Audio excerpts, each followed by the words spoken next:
বিশ্বব্যাপী আপনার কাজের মাধ্যমে আপনি সমাদৃত হয়েছেন।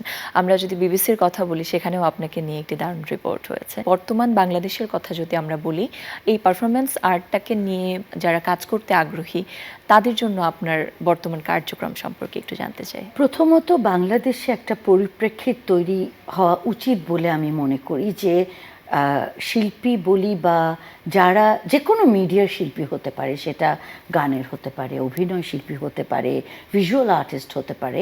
সুখ ও আনন্দের ধারায় ছোট সংসার হোক পরিবার পরিকল্পনায়, জনস্বার্থে সেন্সেশন। প্রত্যেকের জন্য একটা অবারিত সৃজনশীল পরিবেশ থাকা প্রথমত দরকার, কারণ সৃজনশীল অবারিত মুক্ত পরিবেশেই একজন শিল্পীর পূর্ণাঙ্গ বিকাশ হতে পারে এবং সেই বিকাশের জায়গাটা তৈরি করে দিবে দেশ এবং দেশের মানুষ এবং পরিবেশ। এবং আমরা যদি ওই জায়গাটা থেকে দেখি, বাংলাদেশ সবসময়ই মুক্ত চিন্তাকে সাধুবাদ জানায়, কারণ আই নেভার ফেল্ট বাংলাদেশ আমাকে ওইটা করার সুযোগ দেয়নি।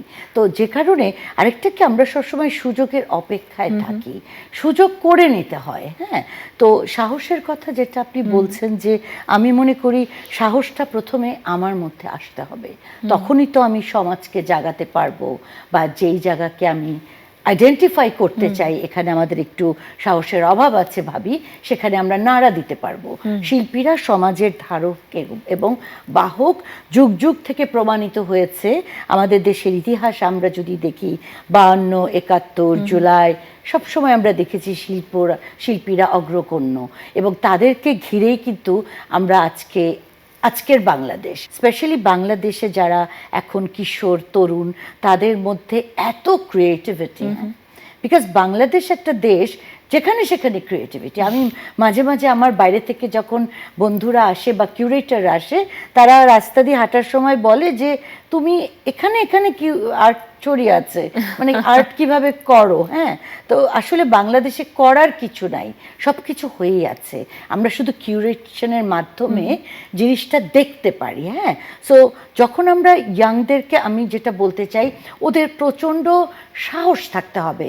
হয় কি, আমরা যদি একটা সমাজে যদি আমরা নিজেকে বারবার অবরুদ্ধ করতে যাই, তখন ভিতর থেকে একটা অবরুদ্ধ হয়ে যাওয়ার সম্ভাবনা থাকে।